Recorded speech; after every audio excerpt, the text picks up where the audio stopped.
Hello, आपका स्वागत है मेरे YouTube चैनल फ्यूलिंग फिजिक्स में। और इस वीडियो में हम लोग जानेंगे electric field due to a dipole at any arbitrary point. मतलब कोई एक डाइपोल होगा, उसके कारण कोई एक डाइपोल है, मान लेते हैं जैसे ये डाइपोल है, इसमें ये माइनस क्यू चार्ज है, ये प्लस क्यू चार्ज है। ऐसा एक डाइपोल है, उसके कारण कोई भी एक आर्बिट्ररी पॉइंट, मतलब जो डाइपोल के सेंटर से किसी भी एंगल पे एग्जिस्ट करे, उस जगह हम लोग इलेक्ट्रिक फील्ड निकालने की कोशिश करेंगे। इसके पहले हम लोगों को पता है electric field at a point on axial line and electric field on a point at equatorial line. ये सिंपल सा एनसीईआरटी में दिया हुआ है, बट आर्बिट्ररी पॉइंट अगर कोई दे रखा है आपके पास किसी भी एंगल के साथ, मान लेते हैं ये जो एंगल है, ये क्या है आपका थीटा है, और डाइपोल के साथ थीटा एंगल पे कोई एक पॉइंट P है, मान लेते हैं वो x डिस्टेंस दूर है। जैसे हम लोगों ने सारे डेरिवेशंस जो किए हैं वो x से लेके किए हैं, कई सारी बुक्स हैं उनमें r से लेके किया गया है। आपकी मर्जी है, आप x ले सकते हो, इस जगह r ले सकते हो, बट स्पेसिफाई कर देना कि O से लेके P तक की डिस्टेंस को हम लोगों ने x लिया है। समझना, यहां तक समझ में आया? अब मेरी बात समझना। अब ऐसे क्वेश्चन, ऐसे डेरिवेशन के लिए हमें करना क्या होता है बेसिकली, कि हमें पहले से पता हो कि electric field at a point on axial line होती कितनी है। अगर सिंपल से मैं आपसे पूछूं electric field at a point on axial line की अगर हम बात करें, तो हमें मालूम है कि ई एक्सियल जो हम लोगों ने निकाली थी, ई एक्सियल जो निकल के आई थी, वो निकल के आई थी 1/4 pi epsilon not 2p upon X cube. 2p upon क्या, एक्स क्यूब। जिन्होंने r से डेरिवेशन किया होगा उनके में यहां r आया होगा। और इसके अलावा अगर बात करी जाए, मान लेते हैं कि इस जगह, और ई इक्वाटोरियल की बात अगर हम पूछें आपसे, तो ई इक्वाटोरियल, आपको ई इक्वा लिख रहा हूं उसको, ई इक्वाटोरियल हमें मालूम है कि 1/4 पाई एप्सिलॉन नॉट और p अपॉन एक्स क्यूब। और इसमें हम लोगों ने लास्ट की कंडीशन है, वैसे तो x माइनस ए स्क्वायर जैसा एक फॉर्मूला बनता है, और उसमें हम लोग ये एक एजम्पशंस करते हैं, ऐसा मानते हैं कि ये जो डाइपोल होगा ना, ये बहुत शॉर्ट होगा। डाइपोल कैसा होगा, बहुत शॉर्ट। तो ये जो डिस्टेंस इनके बीच की a और a होती है, ये बहुत छोटी होगी in comparison of this x। अब क्यों छोटी होगी, अगर इस पे डिस्कशन करना चाहें हम लोग, तो ऐसे याद रखो कि यार जो ये चार्ज इफेक्टिव होता है ना, जिसकी फील्ड हम लोग निकालते हैं, वो चार्ज बहुत छोटा होता है। बड़े लेवल पे क्या होता है कि आपका जो मास इफेक्टिव जब हो जाता है, तो उसमें ग्रेविटेशनल पुल नाम की चीजें आ जाती हैं, फिर उसको उतना पढ़ना आसान नहीं रह जाता। तो हम लोग इलेक्ट्रोस्टैटिक्स को पढ़ रहे हैं, इलेक्ट्रोस्टैटिक्स में हम लोगों को पता है कि पॉइंट साइज पार्टिकल होंगे, उनके ऊपर जो चार्ज होगा उनके कारण फील्ड निकालेंगे। तो ये डाइपोल है, एक डाइपोल की ये ओरिजिन है, ओरिजिन से पी पॉइंट पे हम लोगों को इलेक्ट्रिक फील्ड की वैल्यू को कैलकुलेट करना है। हमें ये दो वैल्यूज बहुत पहले से याद हैं कि ई एक्सियल जो होती है वो 1/4 pi epsilon not 2p upon X cube, या इसी को ऐसे याद किया होगा आपने कि k2kp, ऐसे याद किया होगा 2kp अपॉन एक्स क्यूब, और इसको जब याद किया होगा तो याद किया होगा kp अपॉन एक्स क्यूब, ऐसे याद होगा। अब मेरी बात सुनना, ये तो सिंपल सा हुआ। अब एक्चुअल में है क्या कि आपको थोड़ा सा समझना है कि हमें निकालना क्या है। एक एक्सियल लाइन, एक्सियल लाइन आपको पता है, कोई भी मान लेते हैं जैसे डाइपोल ये है, ये सिंपल सा फिगर है, आप समझना। एक्सियल लाइन अगर हमसे कोई पूछे, तो हमें पता है कि जैसे अगर ये डाइपोल है, इधर माइनस क्यू चार्ज है, इधर प्लस क्यू चार्ज है, और इस डाइपोल की ये ओरिजिन है, ये ए, दोनों डिस्टेंसेस ए ले रखी हैं हम लोगों ने। तो अगर एक्सियल लाइन की बात करेंगे तो एक्सियल लाइन ये वाली लाइन होती है कि इस तरफ जो लाइन होगी वो एक्सियल लाइन डाइपोल के एक्सिस से जा रही। इक्वाटोरियल लाइन की बात करेंगे तो बोले ये वाली होगी। समझ में आया कि नहीं है, ये वाली लाइन इक्वाटोरियल लाइन। अब चूंकि हमें पॉइंट पी पे फील्ड निकालनी है, तो पॉइंट पी ये है, समझना। थोड़ा सा आपके दिमाग में चीजें आएंगी, थोड़ा सा कंसंट्रेशन बनाए रखना, समझना। मैं क्या करूं, आप इस पॉइंट पी को यहीं रखो। इस पूरे डाइपोल को दो तरीके से मैं समझाऊंगा आपको, जो आपको बेटर लगे आप उससे इसको याद रख लेना। दो तरीके, दोनों तरीके सिंपल ही हैं। एक केस में आप क्या मानो कि ये जो डाइपोल है, समझना, ये जो डाइपोल है इसको मैं ऐसे हल्का सा टिल्ट करूं, कितने एंगल टिल्ट करूं, जैसे ये थीटा है अगर, तो थीटा एंगल अगर इसे टिल्ट करूं तो यही पॉइंट एक्सियल लाइन वाला नहीं हो जाएगा, हो जाएगा। एक चीज। दूसरी अगर मैं बात करूं कि अगर मैं इसको और ऐसे टिल्ट करूं, समझना, इसके अगर मैं परपेंडिकुलर कर दूं इसको, समझना, इसके परपेंडिकुलर कर दूं तो यही वाला पॉइंट कैसा हो जाएगा, इक्वाटोरियल वाला। अब दिक्कत क्या होगी कि इस जगह पे दो फील्ड होंगी, इस जगह पे, इस पॉइंट पी पे क्या होंगी, दो फील्ड होंगी, एक एक्सियल लाइन के कारण और एक इक्वाटोरियल लाइन का। ये बात मेरी समझ में आई या नहीं? अब देखो समझना, इसी को इक्वाटोरियल और एक्सियल हो सकता है बनाने में दिक्कत हो जाए आपको, क्योंकि आप जैसे इसको टिल्ट करोगे फिर इसको करोगे और फिर यहां कैसे बनाया जाए, अगर इसकी बात करें तो हम एज्यूम कर ले रहे अपनी तरफ से, समझना इस चीज को, हम एज्यूम कर ले रहे कि ये वाला डाइपोल हमने उठा के यहां रखा, सुनना, ये वाला डाइपोल हमने उठा के यहां पे रखा ऐसे सीधे, और ये पॉइंट बना एक्सियल लाइन, और उसके कारण जो इलेक्ट्रिक फील्ड होगी, उसके कारण जो इलेक्ट्रिक फील्ड होगी वो इधर को होगी, और उसका नाम मैं दे दूं ई एक्सियल। कोई तकलीफ हो तो बताओ, उसका नाम क्या दे दूं मैं? ये डाइपोल उठाया और इधर रखा और इधर ये पॉइंट बना, उसका नाम क्या हो गया, ई एक्सियल। समझना इस चीज को। दूसरे केस में क्या किया कि इस डाइपोल को ऐसे तिरछा इस तरफ को आगे को ले गए, और इधर जो फील्ड बन रही होगी वो बन रही होगी ई इक्वाटोरियल। ये चीज समझ में आई या नहीं है?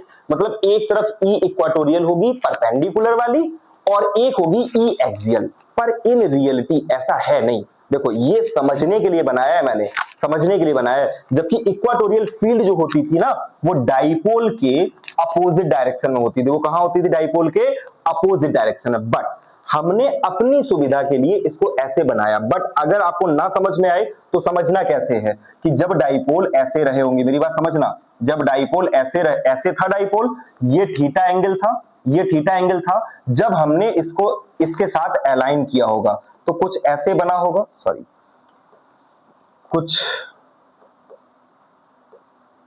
कुछ ऐसे आया होगा डाइपोल, समझना, कुछ ऐसे डाइपोल आया होगा।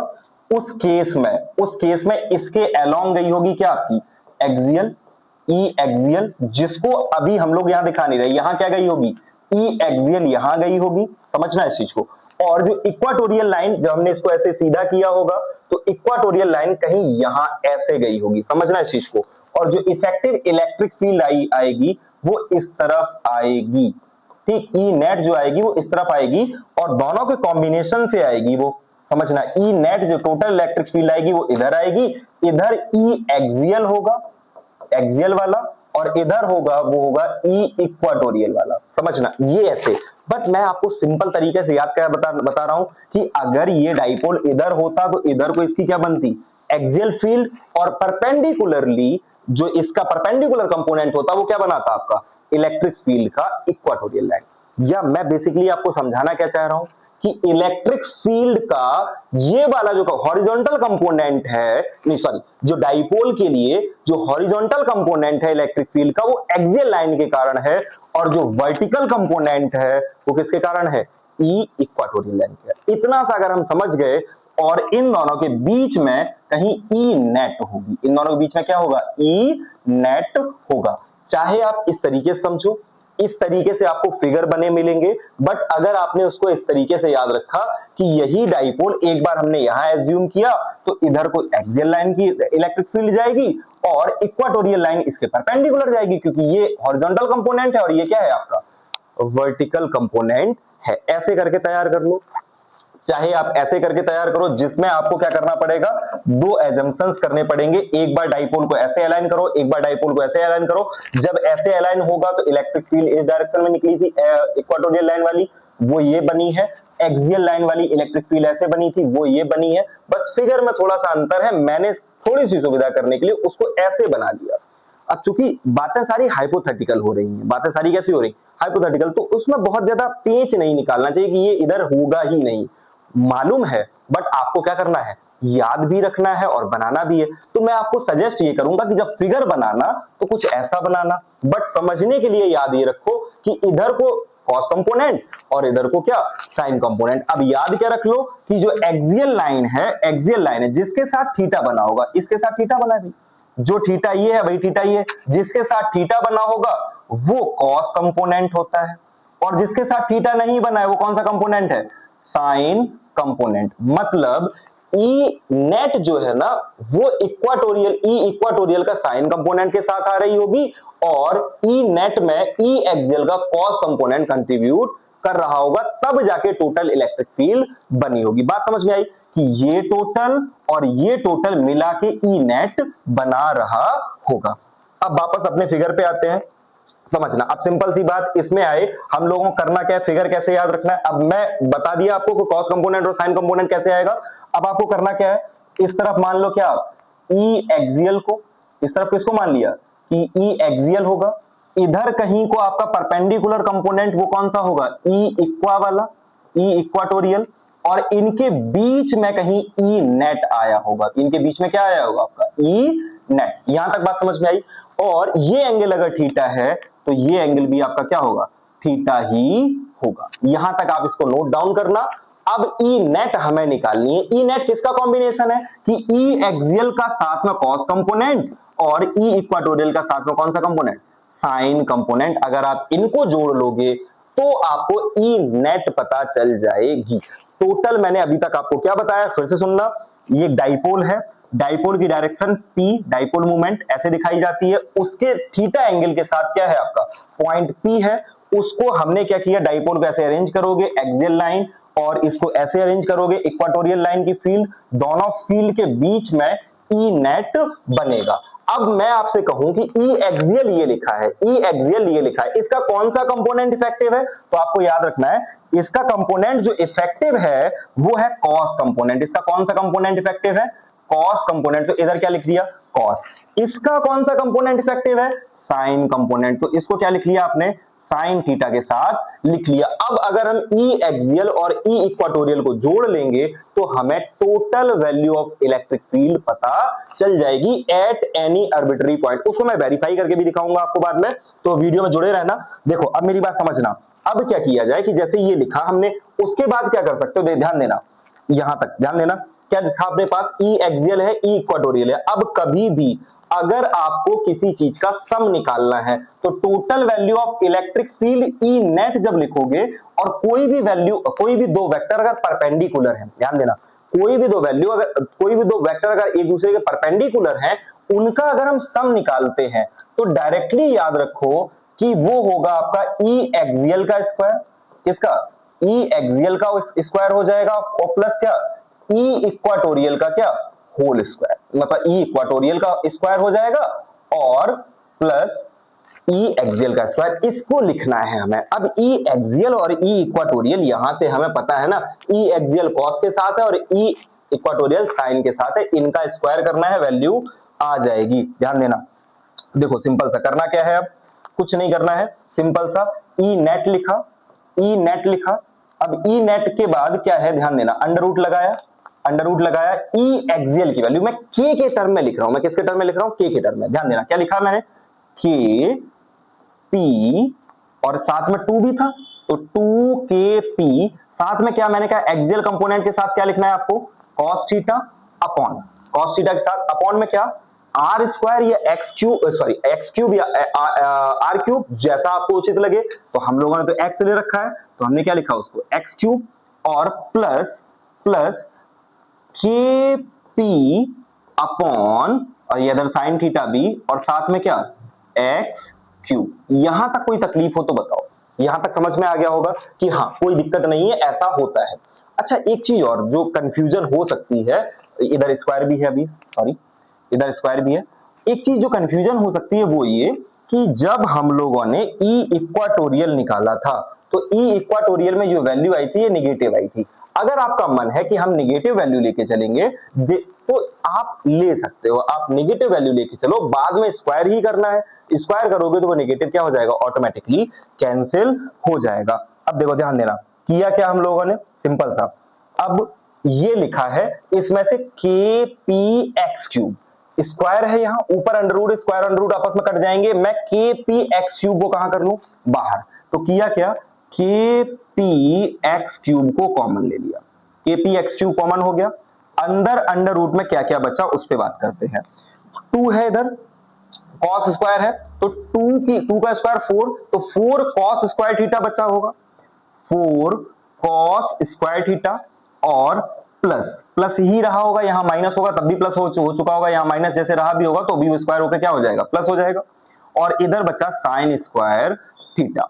अब साइन स्क्वायर थीटा और एक इधर से कॉस स्क्वायर थीटा निकालो, ये 4 कॉस स्क्वायर थीटा है ना, इधर से एक निकालो और sign square theta plus cos square theta क्या हो जाता है, 1। मैं उसको बड़ा बनाने के लिए बड़ा नहीं बना रहा हूं, लिख रहा हूं। कुल मिला के कॉस स्क्वायर थीटा एक निकाला होगा, sine square theta plus cos square theta हुआ होगा, और ये बना होगा kp upon X cube under root में 3 कॉस स्क्वायर थीटा और प्लस क्या 1, कॉस स्क्वायर थीटा प्लस क्या 1। ये आपकी जो वैल्यू निकल के आई, ये ई नेट निकल के आई, किसी भी आर्बिट्री पॉइंट हो, मतलब कोई भी अलग आपका कहीं भी पॉइंट ले लो, एट एनी पॉइंट बोला जाता है इस डेरिवेशन को, कि कहीं भी हम कोई भी पॉइंट ले लें ड्यू टू अ डाइपोल, उस पे हम वैल्यू ऑफ इलेक्ट्रिक फील्ड निकाल सकते हैं। अब इस फॉर्मूले को आप जरा याद कर लो कि 3 cos स्क्वायर थीटा प्लस 1 है। चाहो तो मैं इसी में शॉर्ट में आपको दिखा सकता हूं, नहीं तो एक यहां बगल में देखना, ई नेट अपने पास क्या निकल के आया, ध्यान देना, ई नेट अपने पास निकल के आया है 1/4 पाई एप्सिलॉन नॉट, और 1/4 पाई एप्सिलॉन नॉट, और साथ में क्या आया, ध्यान देना, साथ में क्या आया है, के की जगह 1/4 pi epsilon not P upon X cube और 3 cos स्क्वायर थीटा प्लस 1। तो देखो क्या बना, के पी अपॉन एक्स क्यूब, और अंडर रूट में क्या निकल के आया है 3 cos स्क्वायर थीटा और प्लस क्या 1। अब केस वाइज देखना, आप जरा केस वाइज देखना, समझने की कोशिश करना। अब जैसे केस ऐसा ले लें हम लोग, कि केस ऐसा ले लें, हालांकि वो फॉर्मूला हम लोगों ने शुरुआत में यूज किया है तो यूज करना थोड़ा सा बेईमानी टाइप है, बट हम भी वेरीफाई करना चाह रहे हैं कि क्या एक्सियल और इक्वाटोरियल सच में ऐसा आया है। हालांकि हुए मैथमेटिकल कैलकुलेशन ही है, ऑपरेशन ही लगाया आपने मैथमेटिकल, तो उसमें कोई अंतर नहीं आता। ध्यान देना, केस पहला ले लें कि अगर हम थीटा को 0 डिग्री माने, थीटा क्या माने 0 डिग्री, थीटा 0 डिग्री अगर है तो हमें पता है cos 0 की वैल्यू होती है 1, cos 0 की वैल्यू क्या होती है 1। अब इधर अगर 1 आ जाएगा तो 1 का स्क्वायर होगा 1, ये हो जाएगा 3 + 1 4, 4 का अंडर रूट 2 आएगा, और वो आप बताओ एक्सियल लाइन पे भी तो थीटा 0 होता है, थीटा 0 कब होगा, जब एक्सियल होगा, और उसके लिए वैल्यू बन के आएगी 2kp upon X cube. Similarly case second की बात करें, केस सेकंड में क्या होगा कि थीटा को आप कितना मान लो 90 ले लो, थीटा को 90 डिग्री लिया तो cos 90 डिग्री की वैल्यू क्या होती है 0, cos 90 की वैल्यू 0। अब ये वाला टर्म अगर 0 हो गया तो ये 1 आया, 1 का रूट की वैल्यू भी 1 होगी, आंसर क्या आएगा, उसको ई इक्वाटोरियल बोला जाएगा और उसकी वैल्यू आएगी kp अपॉन एक्स क्यूब। थोड़ा सा अंतर क्या है कि वहां पे वैल्यू ये निगेटिव आ रही थी, और निगेटिव भी हमने ली थी, जिसमें ये बताया था कि डाइपोल की डायरेक्शन के अपोजिट है इक्वाटोरियल फील्ड की डायरेक्शन, इसलिए वहां निगेटिव ले रहे थे। मैग्नीट्यूड वाइज वैल्यू ये सही है, और हम लोग एक्चुअल में जब भी कभी इक्वाटोरियल लाइन निकालेंगे, इक्वाटोरियल लाइन की फील्ड के हिसाब से ये वैल्यू आपकी आ जाएगी। तो आपको डेरिवेशन में क्या याद रखना है, शुरुआत से एक बार फिर से क्विक रिकैप में समझो कि देखो सबसे आसान तरीका, डाइपोल लिया, डाइपोल की डायरेक्शन, दोनों के बीच में ए डिस्टेंस, एक पॉइंट पी लिया, इस डाइपोल को ऐसे अरेंज किया तो यहां एक्सियल लाइन की फील्ड होगी, इधर इक्वाटोरियल लाइन की फील्ड होगी, बट जो नेट है उसमें थीटा है, तो एक्सियल लाइन के साथ थीटा बना है, तो उसका कौन सा कंपोनेंट इफेक्टिव, कॉस वाला, जिसके साथ थीटा नहीं बना है उसका कौन सा कंपोनेंट इफेक्टिव, साइन वाला।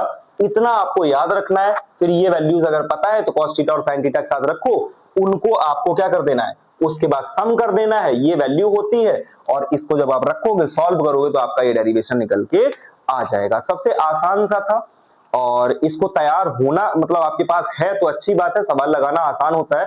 कुछ कठिन न्यूमेरिकल्स कैसे आएंगे उनको थोड़ा जरा समझ लेते हैं। जैसे मान लेते हैं कोई न्यूमेरिकल ऐसे आ जाए कि फाइंड, समझना एक क्वेश्चन नॉर्मल सा दे रहे कि फाइंड, इसको आप कमेंट करोगे इसका आंसर क्या आएगा, find electric field due to a dipole, electric field due to a dipole. अब डाइपोल में मैं कर क्या रहा हूं, चार्जेस आपको दे रहा हूं, डाइपोल में चार्जेस आपके हैं मान लेते हैं +5 microcoulomb and -5 microcoulomb, and point जो होगा, point is at 30 degree from centre, कहां से 30 डिग्री है, from centre, and at distance 2 nanometre, 2 nanometre. समझना, सिंपल सा सवाल ऐसे है, समझा भी दे रहा कि डाइपोल है, एक डाइपोल में नेगेटिव चार्ज होगा, एक तरफ पॉजिटिव चार्ज होगा, 30 डिग्री एंगल के साथ, ये एंगल आपको 30 दिया हुआ है, और इधर जो डिस्टेंस है ये 2 नैनोमीटर है। ये डिस्टेंस कितनी है, 2 नैनोमीटर। आपको बताना है इस पॉइंट पे इलेक्ट्रिक फील्ड ई नेट क्या होगा। सब लोगों से कमेंट की अपेक्षाएं करूंगा, ध्यान से देख लोगे एक बार में ही वीडियो समझ में आएगा। इसको मैंने कोशिश करी है कि आपको एक बार में समझ में आ जाए, जहां ना समझ में आए वहां पूछो और मेहनत करते रहो, पढ़ते रहो। Thank you.